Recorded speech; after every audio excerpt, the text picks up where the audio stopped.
नमस्कार, मैं हूं आपके साथ अनुष्का और आप देख रहे हैं लल्लू लाल न्यूज।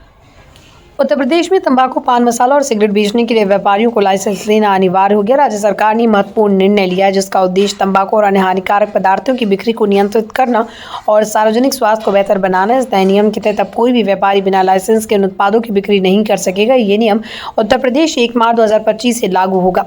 योगी सरकार के इस फैसले के पीछे मुख्य उद्देश्य राज्य में तंबाकू और सिगरेट की अवैध बिक्री पर काबू पाना और इसके सेवन के कारण होने वाली स्वास्थ्य समस्याओं को नियंत्रित करना। इसके साथ ही लाइसेंस प्रणाली से सरकार को तंबाकू उत्पादों की बिक्री पर पूरी तरह से निगरानी रखने का अवसर मिलेगा, जिससे उन उत्पादों की गुणवत्ता और बिक्री की प्रक्रिया को पारदर्शी होगी।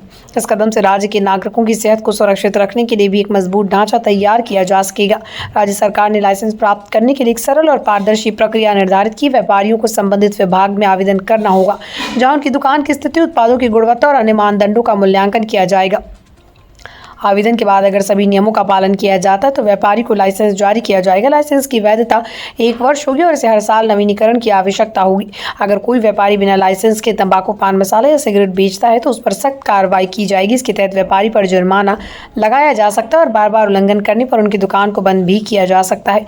राज्य सरकार का यह कदम सार्वजनिक स्वास्थ्य पर सकारात्मक असर डालने की संभावना है। तंबाकू और पान मसाले के अत्यधिक सेवन से कैंसर, दिल की बीमारियों और अन्य स्वास्थ्य समस्याएं होती हैं। लाइसेंस की व्यवस्था से न केवल अवैध बिक्री पर रोक लगेगी, बल्कि सरकार को इस दिशा में अपनी जागरूकता अभियान को और प्रभावी बनाने का अवसर भी मिलेगा। इसके अलावा इस कदम से तंबाकू उत्पादों की गुणवत्ता की जांच भी सुनिश्चित की जा सकेगी, ताकि उपभोक्ताओं को हानिकारक और घटिया उत्पादों से बचाया जा सके। हालांकि इस नियम को लेकर कुछ व्यापारियों ने अपनी चिंताएं भी व्यक्त की। उनका कहना है कि लाइसेंस प्राप्त करने के लिए आवश्यक दस्तावेज और प्रक्रियाएं कुछ व्यापारियों के लिए कठिन हो सकती हैं, खासकर छोटे दुकानदारों के लिए।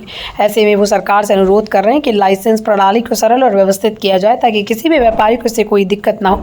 व्यापारियों ने ये भी कहा कि इसके लिए एक उपयुक्त समय सीमा दी जानी चाहिए, ताकि वो नियमों के अनुसार खुद को तैयार कर सकें। उत्तर प्रदेश सरकार द्वारा तंबाकू, पान मसाला और सिगरेट की बिक्री के लिए लाइसेंस अनिवार्य करने का ये कदम राज्य की जनता के स्वास्थ्य की सुरक्षा के लिए ठोस पहले से न केवल तंबाकू उत्पादों की अवैध बिक्री पर काबू पाया जा सकेगा, बल्कि राज्य में उन उत्पादों की गुणवत्ता पर भी निगरानी रखना आसान होगा।